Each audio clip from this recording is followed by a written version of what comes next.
What is up, everybody? Welcome to the Going Ballistic podcast. I'm your host, Ryan Kleckner, and we're here with Jason Kleckner, who isn't a guest anymore. He might as well just be the co host. Welcome, Jason. How are you, man? Doing good, man. I'm glad to be done with the holidays and start the new year. I'm ready to start this new year off with a bang. Did you guys actually get some cold weather in Arizona? I don't think it's cold. Twyla thinks it's a little bit chilly, but no, I don't think it's cold at all. I mean, it's I think still low 70s in the afternoon. Oh, wow. So I mean, t-shirt and shorts if you wanted in the afternoon. Wow. Yeah. So we were with wind chill. We were 1, 2, 3 degrees. I think today I took the kids out at about 11 o'clock this morning, and to the thermometer in my truck, it was 13 degrees. Yeah, no, we don't have nothing like that. I actually kind of like it. I love the seasons. What I think you're missing, Jason, is having a winter so cold that you're excited when summer comes.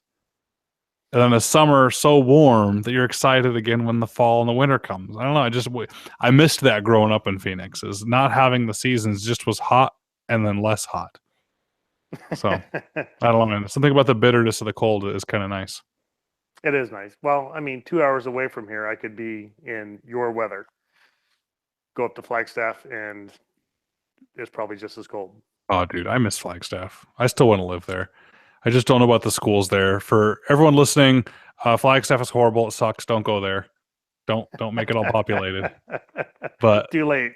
yeah, that is something that I would try to do every weekend I had a chance when I lived in Phoenix. Is I'd be up in the Flagstaff area. I mean it. I'd go up at least a couple times a month, Oh yeah, I or mean maybe we the Mormon Lake area. Maybe go up to Williams the other side. It was nice up there. well, and that's what blows a lot of people away about Arizona is they think desert and cactus, and no, man, we've got some amazing forestry. Me and Twyla already talking about going to Blue Ridge Reservoir this summer. We haven't done that in a couple of years, where we kayak the Mm-hmm. Blue Ridge Reservoir. So we You missed say doing kayak that. or hike? Kayak. So I got some hiking trails, man, which no one listening cares about this, but you and I do. From the Mogollon Rim up to the Blue Ridge Reservoir. I used to take students on that hike. Yeah, I've never done that. I've done West Clear Creek a whole bunch of times, but It's actually pretty cool. There's a cabin loop, which is these old like settlers cabins in Arizona. And if you actually take the trail and you'll end up bumping into the cabins out in the middle of the woods all the way up to the Blue Ridge Reservoir. It's really, really a cool trip. You can do it in a weekend there and back. And it's actually part of the Arizona trail system, which is goes from it's not complete yet, but I think it's pretty darn close by now. From the top to the bottom of Arizona, it's one trail, and it's part of that. So you should go check it out sometime. I'll send you the links if you're interested in hiking it. It's a beautiful trip. yeah, no, I've never done that. Like I said, we've done Blue Ridge kayaking and camped up on top, which Mm-hmm. is a blast. And that's probably the closest thing to Alaska I've ever seen when I've gone up to Alaska with Twyla. I mean, big steep canyons, pine trees. I mean, it's just straight Mm-hmm. up and down in there. What shocked me about Alaska the most was the skinny trees. Yeah, there's a lot of skinny trees. Really, really skinny trees. And I don't know if it's true or not, but it was explained to me that it was the short growing season.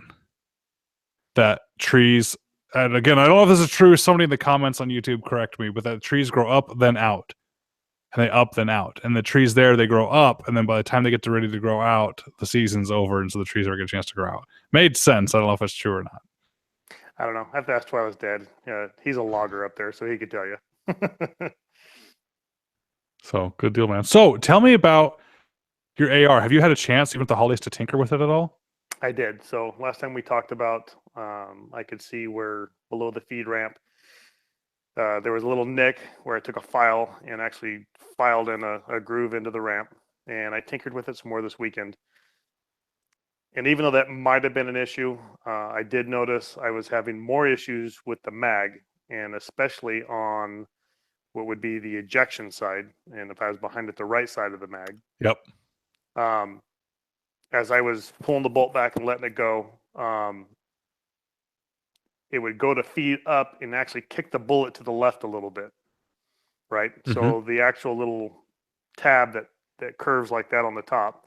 Yeah. This one was, and I couldn't tell with my eye, but it had to have been up or out or something to make that bullet do this.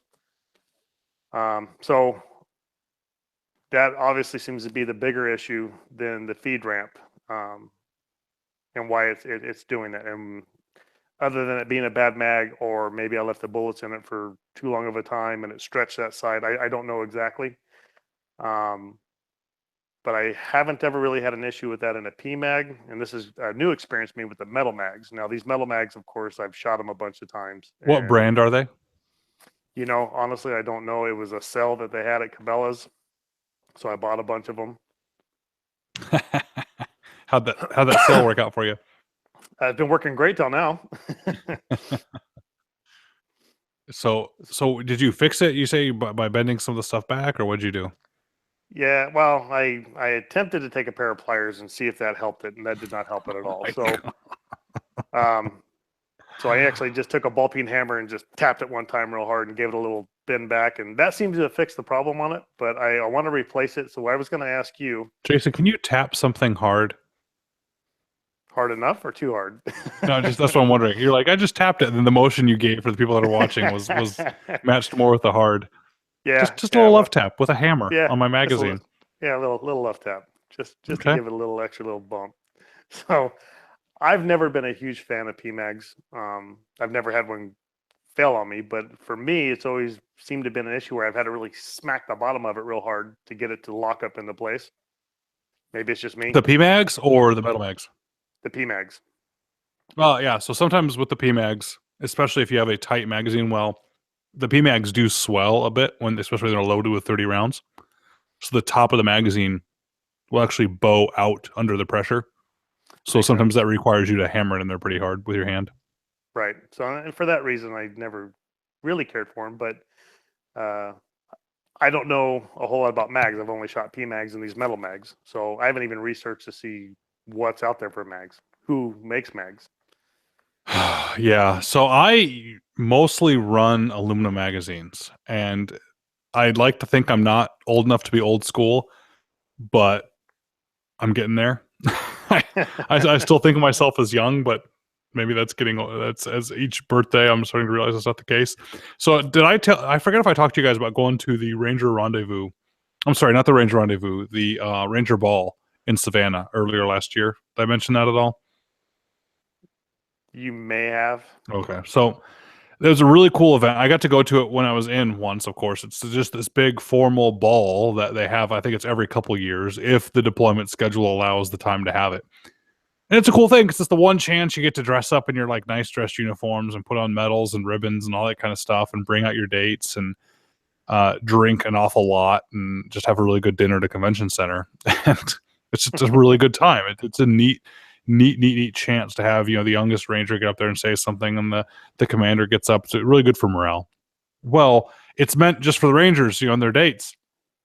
And I got an invite, which was nice, to go visit it again. They had one table, some civilians in it, and my wife and I got to go, and it was really cool to see all the rangers there. And I kept telling her it must have been annoying because each time something happened, like, oh, this is what's going to happen next. Okay, now they're going to make Ranger Punch. This is going to be awesome.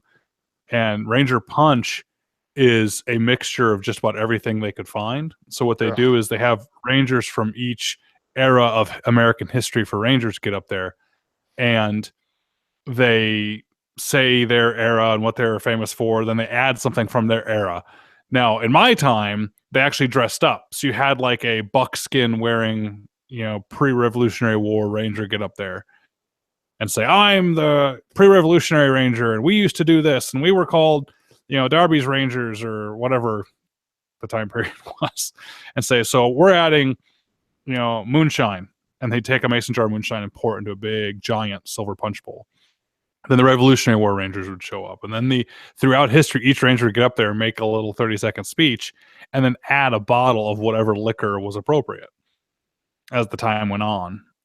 And so in the 80s, in the Cold War, the guy got up, I'm the Cold War Ranger, and we didn't do crap. And we were the Pepsi generation. So I'm adding a 2-liter Pepsi, and he opens up a 2-liter Pepsi and pours all the Pepsi in there. So you already have, and they stack the bottles in front. So you're already probably 15 bottles of liquor mixed together deep, and then 2 liters of Pepsi.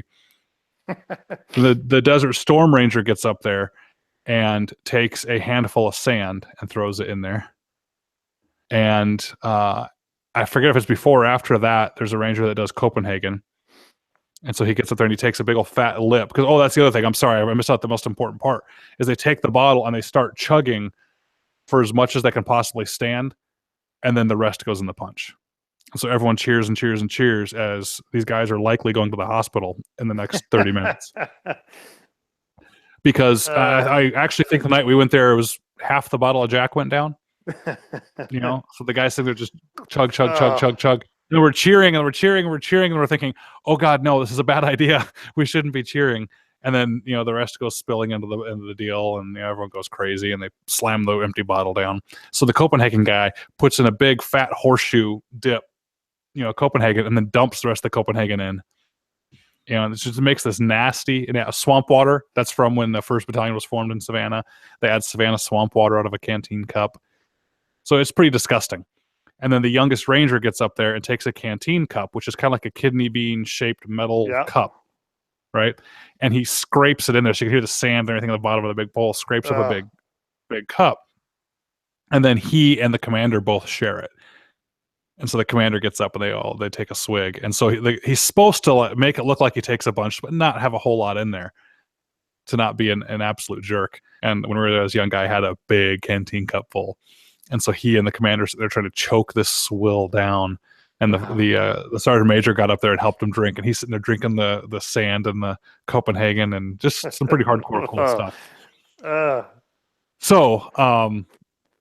Good times. Yeah, so I started as we're having a good time, and I'm finally remembering why I'm telling the story. And at the end of the event, I'm turning around and meeting some of the folks, and I'm like, hey, man, how nice to meet you. Oh, Sergeant so-and-so, awesome. How are you, and what do you do, and great, and thanks for what you do, man. And introducing people to my wife. I'm like, hey, look at these guys, and she's just amazed. She's like, oh, my gosh, they're so young, or even worse, they're so in shape. Like, yeah, I used to be there. Thanks, honey. And we're meeting everybody, and they kept calling me sir. Like, oh, no, don't call me sir, because I was a sergeant. That was like an insult to be called a sir, right? I'm like, no, don't call me sir. I worked for a living.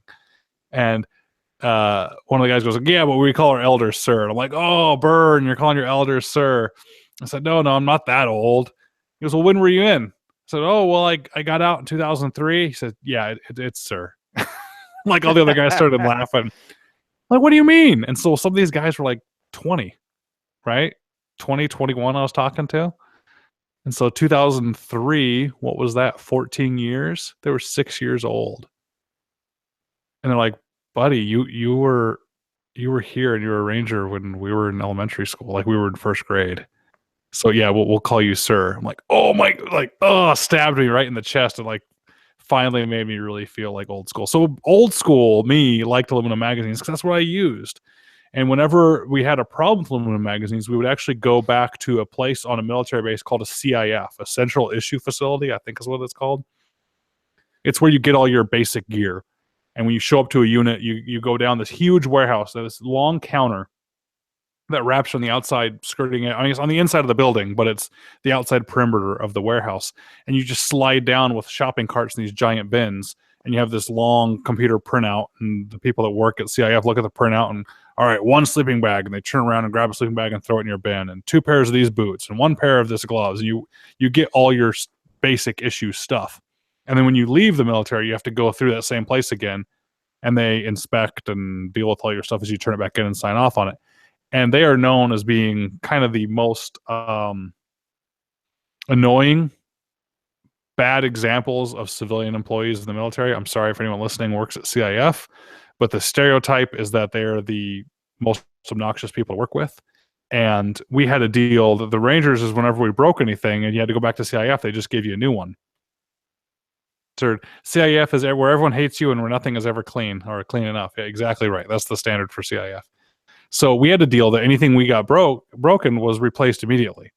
But some things had to go through CIF. So most of our gear, like our night vision and our cool helmets and our body armor and all that kind of stuff, and our guns was all done at the unit level. But some Army basic stuff, like our uniforms or even magazines, were done at the CIF big Army level.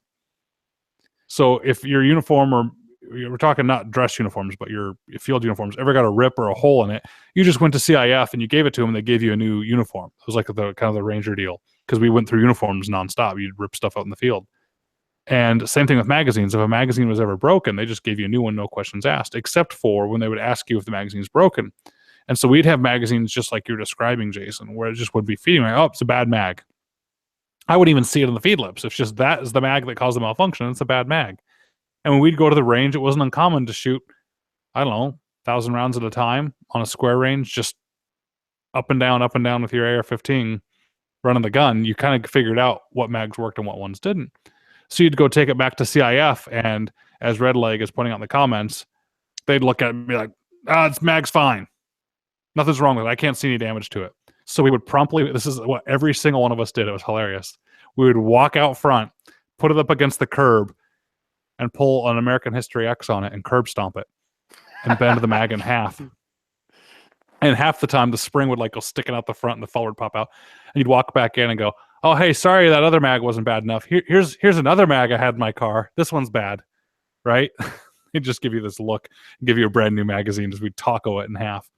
So yeah, metal magazines have problems, and PMags came out while I was in, as I was getting out, and I didn't get it.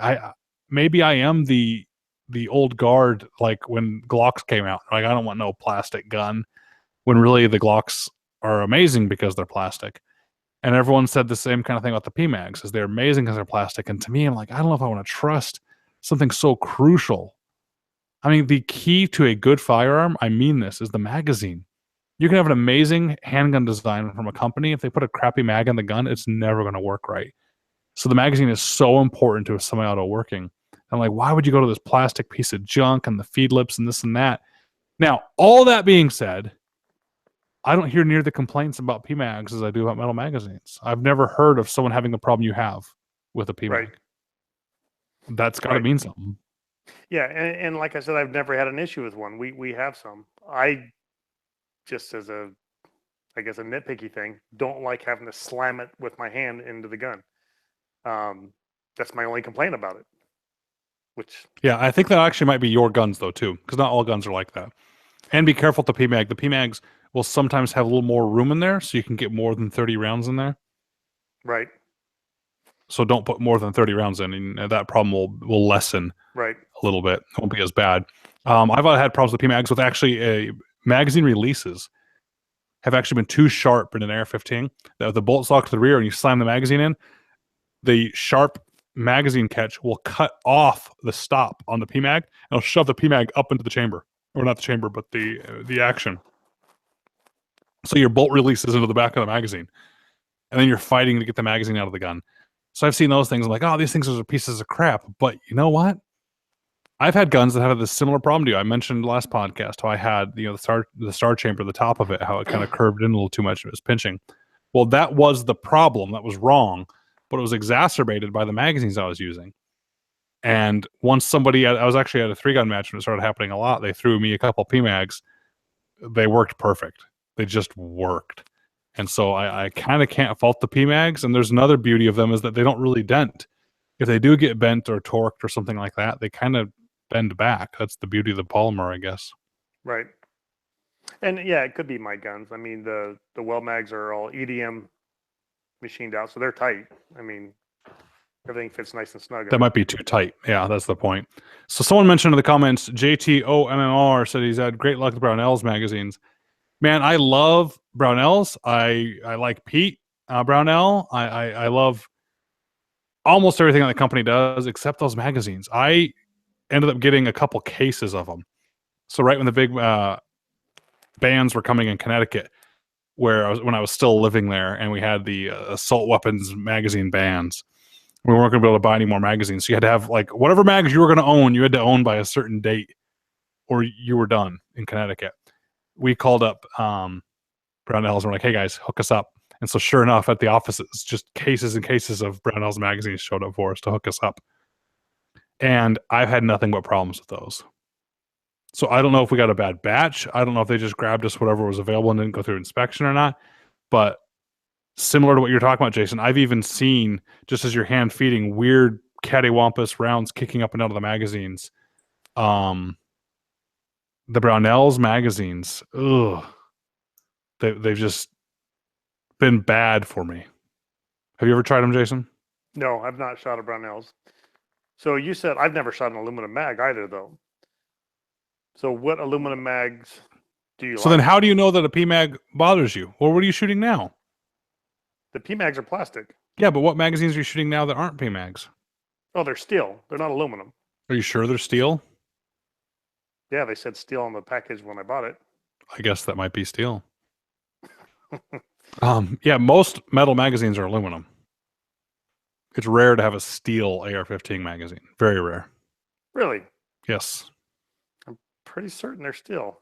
Well, Now you're making me doubt maybe myself. all of them are steel, and I've always thought they were aluminum, and so that's why I think it's rare. I'm going to Google it right now. Yeah, I no just kidding. thought for years that magazines are always, and then steel would be weird. Like I've actually felt magazines for some rifles that being let it be steel. Like, wow, this is heavy. Yeah, I think they're so. What you don't know what company it was? Oh, it was so long ago. No, like I said, it was a big clearance thing. I bought a whole slew of them. Didn't even look at who made them. Wow. Yeah. Yeah, like Red Dog said, Yeah, grab I a think magnet. most AR-15 magazines are aluminum. I really think they are. Yeah, I think a steel magazine would just be would feel weird. It'd be heavy. And I also don't think it's aluminum because even when I was playing with it with the pliers and stuff, it didn't dent or scratch like aluminum. Aluminum's soft. Yeah, but aluminum can get pretty hardened too, right? You can still like your ARs are Yeah, but aluminum. I mean, I could take a screwdriver and scratch the aluminum on an AR. These things are pretty tough. I've dropped Yeah, I them, don't know, kicked man. them. Now you got me You're about worried. now. I'm about to take my headphones off and go in the garage and grab one so we can look at it. We just need to. So I'm looking up aluminum or steel, and so everyone's saying here, like all the articles I'm finding are aluminum versus steel versus plastic. I'm like, well, crap. That means there's three, and I see a bunch of the. I just don't think there's. It's crazy. Bobby's saying aluminum's too soft. They wouldn't take the abuse. I guess they must be steel. Yeah, I'm almost 100% these are steel mags. Wow. All right, so everybody, you've now been called into question everything I've ever told you because oh man. I'm gonna look this up because I don't believe it. People make sense that like I'm gonna aluminum go would be grab too one. soft. But no, you know what, You right? keep. No, I believe that yours are steel because there's steel ones out there, but like USGI magazines, I'm seeing a bunch of stuff that says USGI aluminum magazines or USGI magazines are aluminum. It's got to be. Yeah, the GI mags are aluminum. All right, thank you, people. Yeah, I think so too. Yeah, U.S. general issue magazines are aluminum. There you go. GI mags are aluminum. All right, so I'm not crazy after all. So apparently there are steel. I've heard of that before. I've just never used them. I think the HK ones might have been because I remember feeling them heavy. But okay, so we're back to the world that makes sense to me. So aluminum magazines are what I consider the vast majority of metal AR magazines. Of every single one I've seen are aluminum magazines, except for a couple steel mag offshoots because they're cheapo. Because steel is a lot cheaper to deal with than the aluminum. Yeah, these are So cheap mags. So, like I yeah, said, okay, there you go. HKR mags are steel. There you go. Thanks, Ben. That's what I remember hearing or thinking is that was unique because they were steel. So all right, so most metal mags that you see are going to be aluminum. So my favorite brand of metal magazines, I'll put it that way, are OK Industries. So it looks like a circle with a KAY. So OK or Circle K. I see the company's name right now is OK Industries, and they are the best magazines you can find. And I don't think, I think many people agree with me that those are the best thing going. Matter of fact, I had a Delta armorer that I bunked with in Afghanistan one time, and for those of you that know that I didn't like the SR-25 and how it didn't work. He was one of the guys that said, you've got to ditch all your magazines, go get some OK Industries magazines and only use Militech in it. And sure enough, switching to those magazines and using the premium oil made all the difference in the SR-25 and making it work a lot better. So since then, all I use as a lubricant in my guns is Militech. And whenever I can, I get the OK Industries metal magazines. So you should check them out. But yeah, I'm coming around to PMags. I get it. I have a bunch now. I actually use PMags versus the metal magazines to keep a distinction between 300 blackout and 223. Oh, there you go. So I use the PMags for my 300 blackout, and the reason is that front rail on the inside of the magazine that is meant on an aluminum magazine or a metal magazine. There are ribs that run vertically to give it some rigidity, and the frontmost rib is going to be the biggest one. It's going to be like the width of your pinky, and the reason is it dips in the most into the magazine because that's where the round dips in. So it dips internally into the magazine enough to contact where like the side of the bullet is, which is a lot narrower than the base, of course, of the cartridge.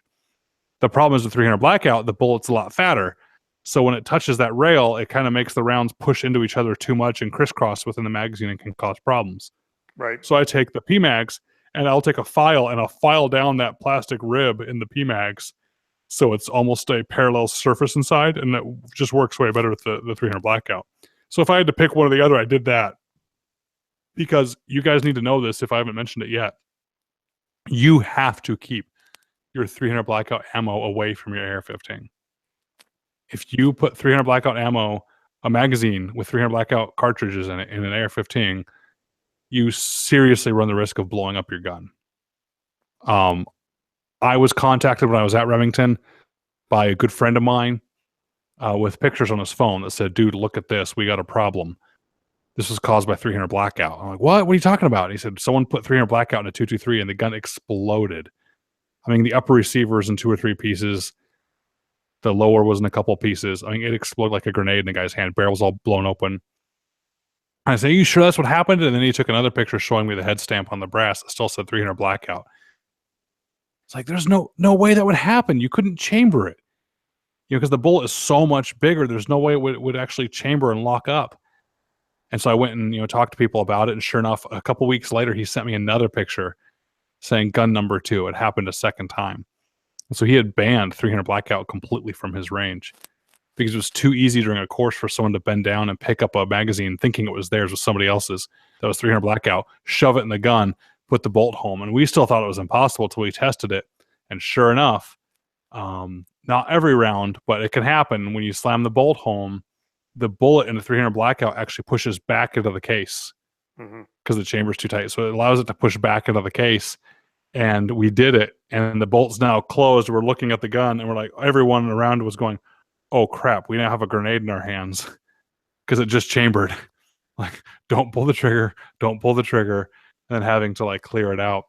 So that's why I do different magazines. I recommend you guys do the same thing. If you have 300 blackout around at all, do whatever you can to make sure you never accidentally grab 300 blackout when you mean to grab 223, because it will chamber, the bolt will close by pushing the bullet back into the cartridge, and if you pull that trigger, the gun will absolutely explode. So be careful. Yeah, I mean, we actually had that happen on a hunt when I was younger. We had a 30-06 and a 270 side by side, and accidentally put the 270 rounds into the 30-06. Now, it didn't blow up. It shot, just didn't shoot accurately. Mm-hmm. And it took a couple rounds for us to go, what in the world is going on? Why is this gun all over the place? To realize, oh my God, we're shooting the wrong ammo out of this thing. Yep. I did that at the NSSF video shoot recently. Some guys were shooting, and I had some of the camera guys, I'm like, "Hey, jump on the gun, take a couple shots." And they tried to put the bolt forward, and it like jammed up, and it didn't work. I'm like, "What's going on there?" So we cleared the malfunction out, and then it cycled fine. It shot fine for him. I mean, what in the world is going on there? Actually, it was out of that Barrett Rec 10. I'm like, what in the world is going on there? That Rec 10 is awesome. Like, what happened with it? And I pick up the cartridge to see what was wrong with it. Actually, no, it wasn't the Rec 10. It must have been the Tika. It was the Tika. I'm like, what was going on? That's weird. So I pick up the whole cartridge case to look at it. I'm like, why didn't this chamber? It was just weird. Were there any markings on the bullet? And I'm looking at it. And I can't tell what's going on. I stopped and went, oh my God, I'm holding a 308 cartridge. And the guy goes, "What?" I said, "You're shooting a 6.5 and I'm holding a 308 cartridge." So he started stripping the magazines down, and sure enough, in the middle of the 6.5 would be 308s hidden here and there. Because we're out there and you have so much of the crew going, and we're hurrying so much to try and get magazines loaded, people are actually grabbing 308s and putting them into the 6.5s. And I had to explain to them, like, thank God he did not shove that bolt home far enough to chamber it, because he would have blown up the gun and potentially killed himself, if not, seriously hurt himself. And then they're worried about it. And so, like, Kaylin has a question on the chat on YouTube. Says, what about 223 300 blackout barrels? So this is, I have no idea. I haven't done it, Kalen, but this is probably what I think is going to happen. Is they were talking about it. I said, well, here, let me show you guys. It'll work the other way around. So I took a 6.5 and I put it in a 308. And I kind of did one of these and shot it to show them. And then I pulled the brass out and showed them the brass. And it actually looked like 308 brass because it had fire formed back to the dimensions of the 308 chamber. So, I mean, it'll work. It's not going to blow the gun up, but it's not, may not cycle right, and it's not going to be accurate. So no, the bull's going to bounce around. Yeah, you got to be careful with what you're using. And that's why I lost the fight, but I've always fought to have the lowers not marked on AR-15s. I think AR-15s lowers should not mark the caliber of the cartridge. And I don't think they should say multi either, because multi is not a caliber. And so from ATF standpoint, you have to have the cartridge marked on a gun. And that's one of the 5 required markings for all firearms. And I think you should mark it on the barrel, which is a location that's allowed in the regulations, because the barrel is what dictates what the cartridge actually is, right? The chamber is what dictates the cartridge. So you should mark the barrel.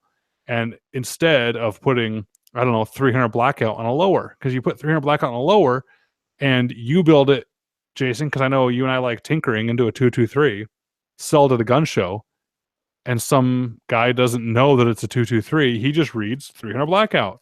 Right. You're supposed to be able to read what's on the gun and safely put that ammo in. So 300 blackout, puts 300 blackout in, never notices the barrel says 223, chambers around and blows it up and maybe kills himself. I mean, so I didn't like putting the markings on it. And also when it said multi, there's people out there that are ignorant enough about guns that would see multi and go, oh, this can handle multiple different cartridges. God, I hope not. There's people, it says multi, so it drives me nuts. So I don't think it should say, I think it should say nothing. And everyone, in the industry goes, well, Ryan, what should it say? Nothing. Don't say caliber multi, just leave caliber description off. Just let people look at the barrel for the caliber. But anyway, so PMags, so you're having good luck with PMags. Well, I'm going to start playing with some different mags, yes. Just go PMags. I'm at the point now where I should just switch over because everyone I've used has worked great. I've never had a problem with them. They're cheap as can be. Like, why in the world not? I even have a bunch with the windows on them, so you can see how many rounds are in there. You have like a fuel gauge that lets you know how many rounds are left in there. Dude, here's how far I've gone down the PMag hole. My AK has PMags. Like, the gun that should have a steel beat-up magazine has a plastic magazine, so I might as well. Anyway.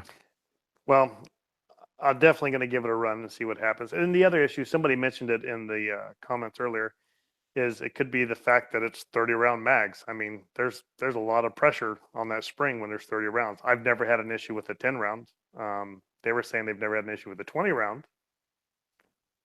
I don't know if that would make a big difference or not. Maybe. I think 20 rounds are great. I think even if you only have one, you should have one 20-round magazine.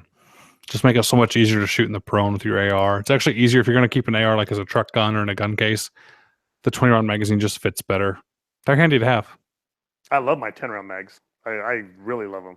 I mean, yeah, they barely even stick out. Yeah, easier to get in the prone, everything. Yeah, no doubt. For hunting, you can even get 5-round magazines, things like that. And just keep the 30s as a backup if you need them. So right. Tyler in the comments asked, any tips for quick holdover with a second focal plane scope? For instance, in a competition, you can't exactly be dialing magnification back and forth.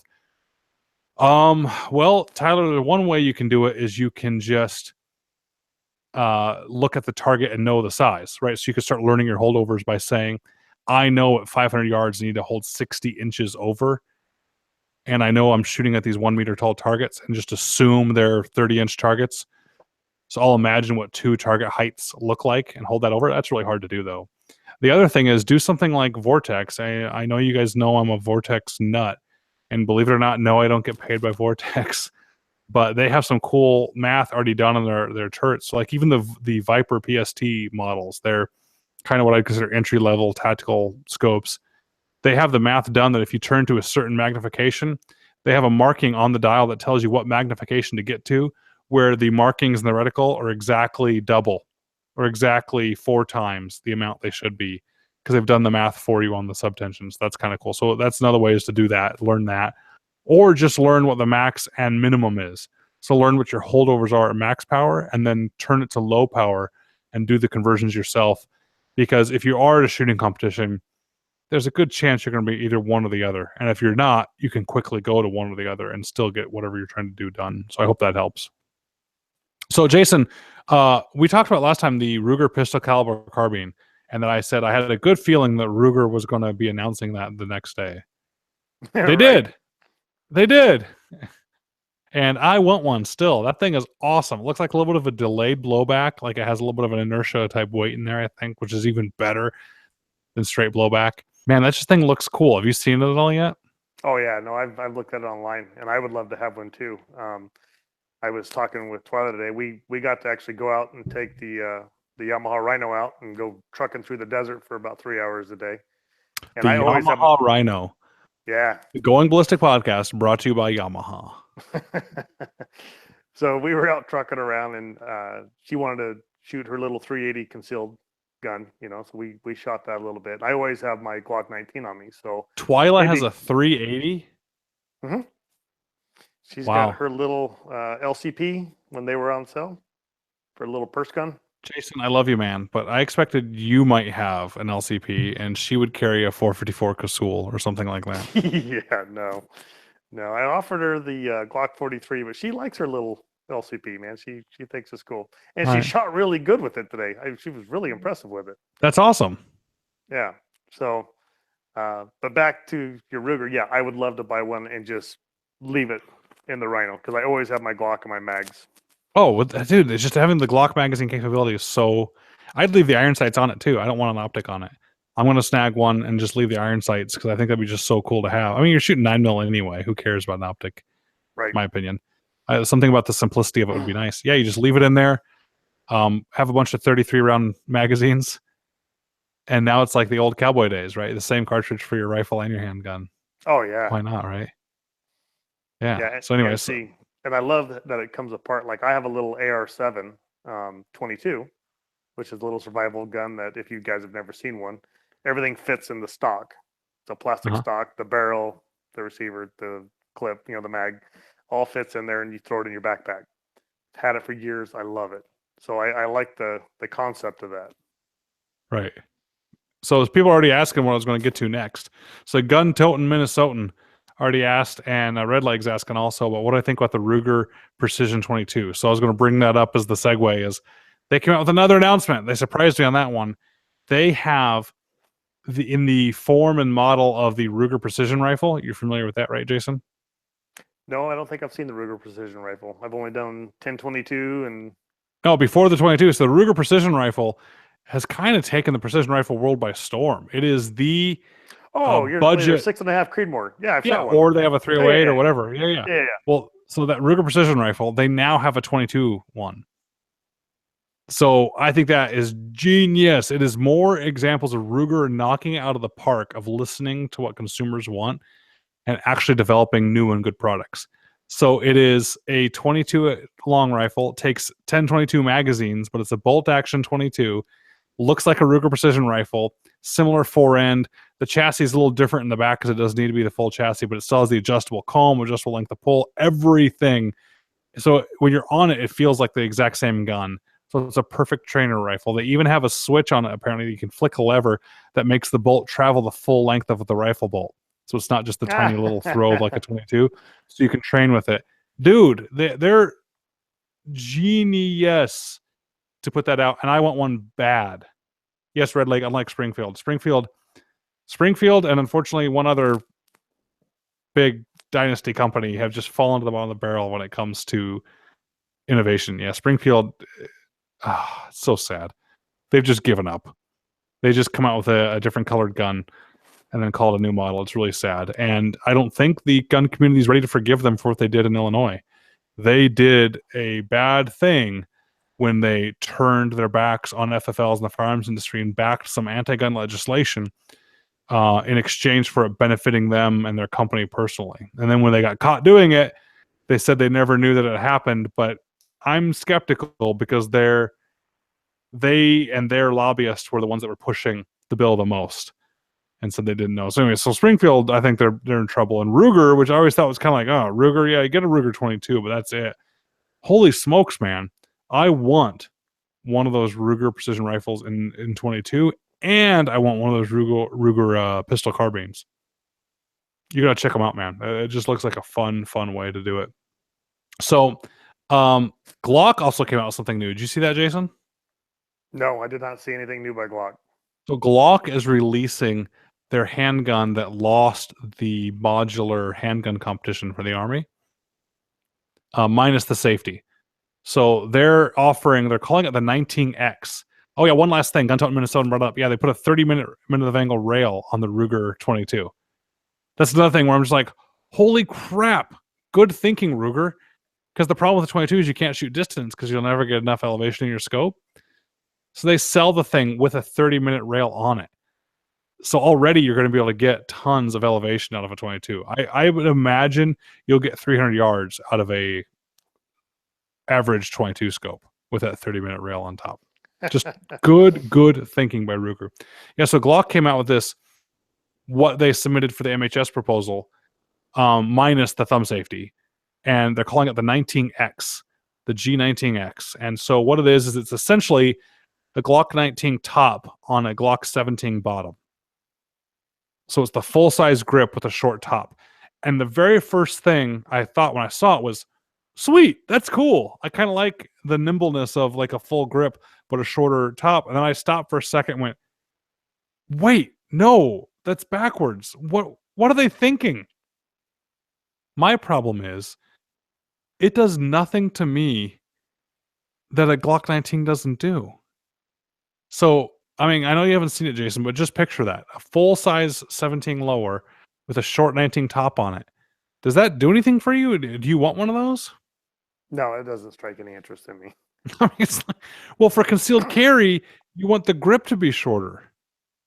You don't want the barrel to be shorter because the barrel, if it's longer, who cares? It's just pointing straight down. But you don't want the grip really long because that's what prints or sticks out. So you don't only want a shorter grip. If anything, I could see a 19 frame with a 17 slide making sense. Because now you could have a softer recoiling gun with a better sight radius, but it's not going to stick out so much. Yeah, Jason, I think is right. I love my Glocks. I'm a Glock guy. I admit it. Hi, my name is Ryan, and I'm a Glock guy. But yeah, I think the 19X is a big miss. It's like, what are you guys thinking? Yeah, the barrel's the easy part to hide. The grip's not. And Jason, I think you were a little skeptical when I was telling you to get a 19 because I think you wanted the full-size one, right? I did. I wanted a 17. But the 19 is the perfect combination of both, isn't it? It is. I love it. So would you want an extra half or 3/4 of an inch on your frame for no benefit? No, I mean, there's no benefit to it. You want more capacity? Stick a bigger magazine in it. Yeah, and like you, I have no issues grabbing my 19. I mean, I have big hands. I mean, it kind of runs in our family. Yeah, the 19 is, yeah.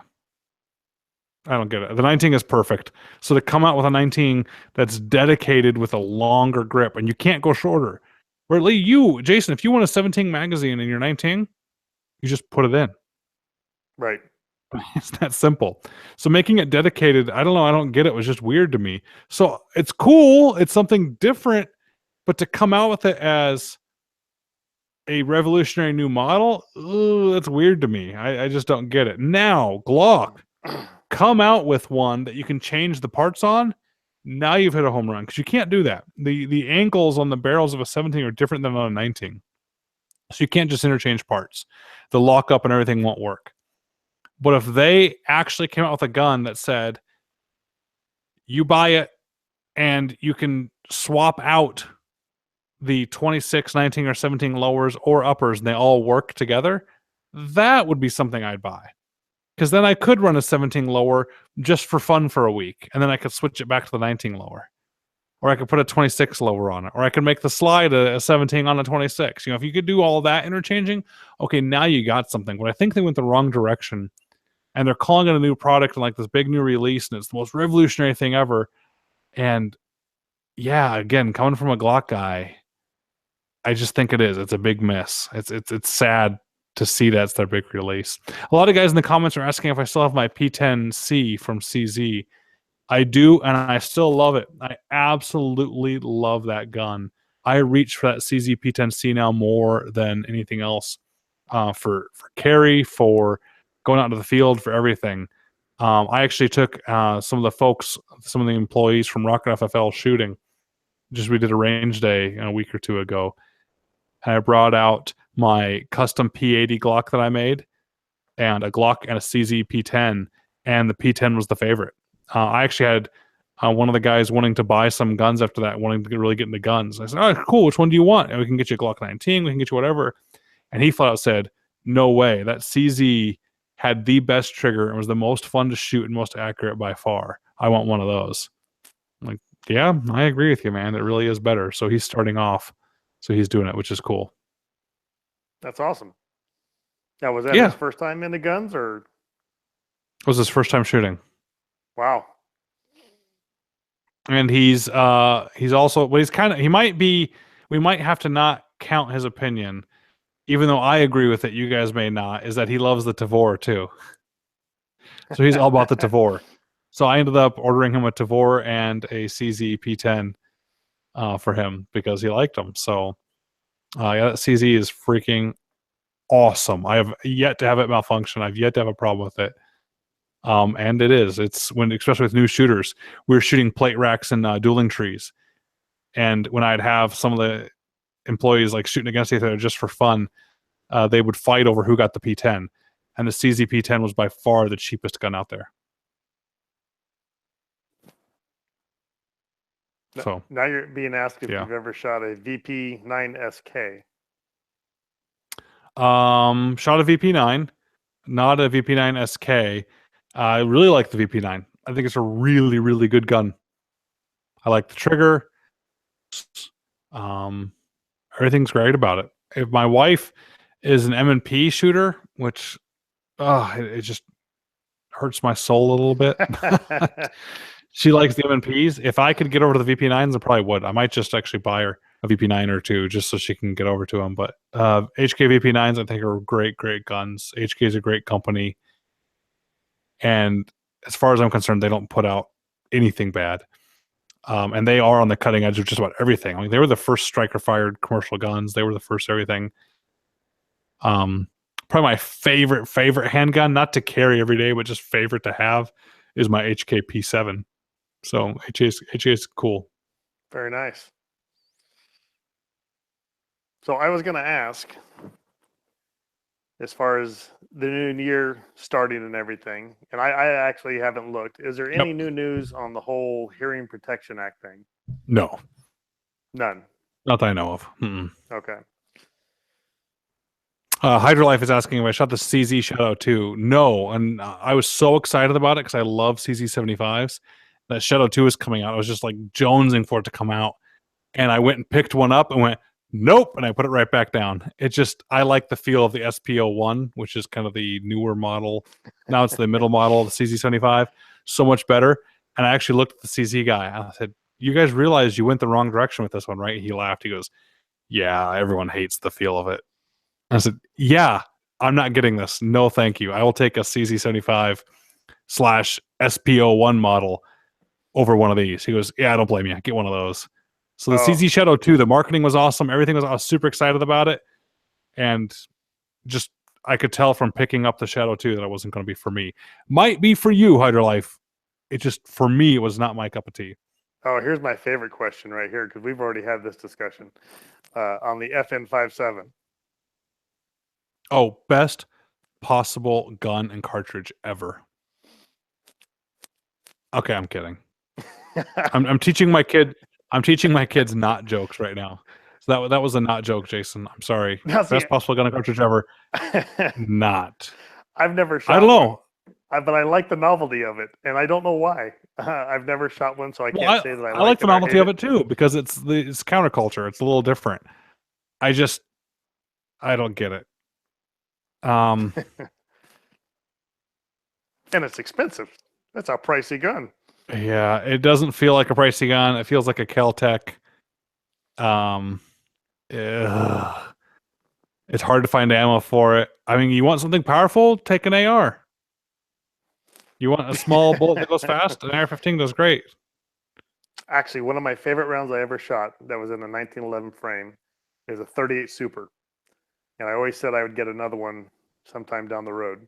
That'd be cool. But I always liked the 38 Super. You want a fast bullet, or it seems to me like it's a super fast bullet that doesn't drop very much. That was it. Yeah, that's a popular competition cartridge for like I've pistol never, competitions, yeah, like I've never, IPSC Styles 38 Super. yeah. So to me, that was always a fun novelty round. I had one for a while that a buddy gave me to use for a while, see if I liked it, and If I I got a loved it. novelty handgun round now, I'd probably do like a 460 Smith and Wesson or 500 Smith and Wesson. Oh, you go big. Oh, for a novelty round? Yes. Might as well do like the Thompson Contender 4570 or something. Yeah, so the reason I want like the 460 is the 500 Smith and Wesson is like cooler, but the 460 I think I'm more likely to get because the 460 out of a revolver matches a 308.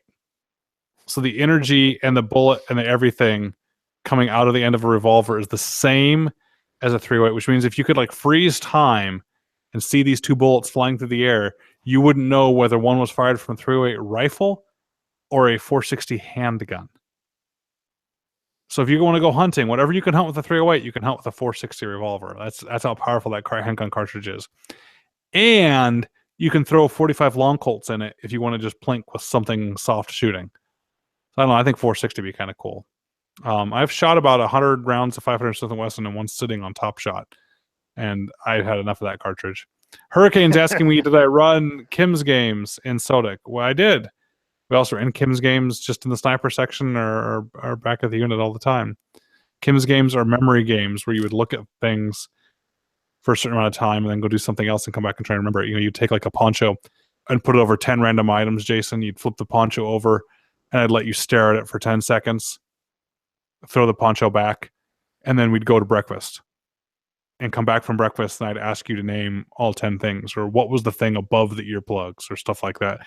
And it was, you don't think it worked, but it was amazing that after the 5th or 10th or 15th time of doing it, you would get really sharp and quick on how fast you could keep your memory going. JTOMR asked thoughts of the California ammunition situation is going on right now. Sucks to elect leaders that do that to you. That's the voters' fault. It is. I'm not saying you're beyond hope, but that's what happens with the voters. Yeah, you can move or you can get your FFL. Hider Life is right. I wrote an article on it on Rocket FFL, which exploded. I wrote the article yesterday, and I think it had, within the first few hours, an extra 1,000 views on my website that day of people looking at it. Of there's an exemption in the law, and I found the exception and I put it on in the article on Rocket FFL on the blog that explains if you have an FFL, you don't need to follow any of the ammunition rules. So the new law in California says that you can only buy ammunition over a certain amount of ammunition from someone who has a special ammunition vendor's license. Oh, and by the way, you have to have it for January 1st. Oh, and by the way, California is not getting the licenses out to people because they haven't figured out the system how to get people their licenses. So you have pictures of Walmart with either empty shelves because everyone bought the ammo, or ammo on the shelves, the sign that says, sorry, we can't sell it to you. We're trying to get a license that's required by law, and we can't get the license from the state. So, and we don't know, once you get the license, you're supposed to keep track in a book. You're supposed to charge a tax. Nobody knows what you're supposed to do. And so I just pointed out to people, hey, in the law here, it says you need this license unless you're an FFL. So I'm just trying to get to people. Bobby Gonson asked, my concerns if I get an FFL, can I run a business in my home? Yes. Yes. Under federal law, you can. That's up to your state and your local zoning to figure that out, though. And maybe, Bobby, that the business out of your own home is online sales. So Jason's right, is up to zoning. But legally, there's no law federally that says you can't have an FFL at your home. Matter of fact, over half of the FFLs currently in this country are out of people's homes. So it's not only possible, it's the most common route. So that's what's going on in California right now with ammunition. Sorry, Jason. So you're not coming to shot, are you? I'm just counting you off. Dude, I am trying my hardest to go for a day, and I'm still working that out. I want to go so bad. What's keeping you back? Work? Of course, or Twilight? Work. Oh. No. Twilight would be happy to get rid of me, I'm sure. Work. It's always work, and it's always during the middle of the week, unfortunately, for sure. I think we need to have Twyla on the podcast one night. Oh, she'd love to. I don't know if you guys could handle her, though. She's crazy. Yeah, we need to give her a few drinks. Oh, don't do that either. give her a couple of drinks and give her a dip and get her on here. You better have one of those little buttons you push to block out, like bad words To for the bleep radio. it. Yeah, Yeah, I do that like exactly. a disclaimer at the beginning. That's funny. So So no, I started looking at plane tickets. Tomorrow's my first day back at work, so I'm gonna hit the calendar real hard. And I told Twyla if I'm gonna go, I'm gonna go on Wednesday, the last day, and I'm gonna try to fly in early and just fly out that night. well, yeah, I think you got to let me know like this week. No, I know, and I'm working on it. All right, everyone on here, send Jason. We don't have an email set up for Jason. I need to set up an email for Jason so you can all tell him to go. Because if you're going to SHOT Show, and if Jason goes, I'll make it to where we'll be at a certain place at a certain time if you want to come by and meet us and just say hi and maybe we'll buy you a drink or something like that. So, yeah. Jason asked, when are the two of us getting together and doing a shooting video? I don't have enough shooting videos for you, Jason. And you're still gonna talk to me after I talked bad about the 5.7? More coming out with the NSSF. Kaylin asked, who's Twyla? Twyla is Jason's better half. And you thought the Kleckner boys knew how to shoot and be in the woods. Twyla is the one that stopped Jason from going to the game processors and said, you're not taking that elk to somebody else to cut up. We're going to do it here. And threw out the plastic and showed Jason how to process an elk. So, Kaylin, Twyla is somebody that I'd give my lunch money to if she demanded it. Twyla's awesome. So, anyway. All right, Jason. And then you've got, I think they're asking if you and I are going to do a shooting video. We can. We just live across the country now, man. Yeah, I know. You're going to come out here too, right? We want to get you guys out here anyway. Absolutely. In fact, I'm planning on, and we'll work this out too, in April. I'm going to go the first week in April and go see Tucker before he deploys. He's going to deploy to Middle East and Europe for his first big deployment. So I think he's going to be gone like 8 or 10 months. And I've not been out to see him where he's at right now in Florida. So I'll try to do a little round trip thing and swing in and see you on my way back through. All right. Sounds good, man. That'd be great to see you. And then maybe we'll do a video then for everybody. Yeah. But don't make fun of me or nothing. I'm not a master sniper by any means. No worries, man. It'll be good to see you. Maybe you can play. Maybe I'll snag the Rugers by then. You can play with them then. So thanks for being on the podcast again, man. Thanks everyone for tuning in. As always. Thank you, everybody. All right, take care, guys.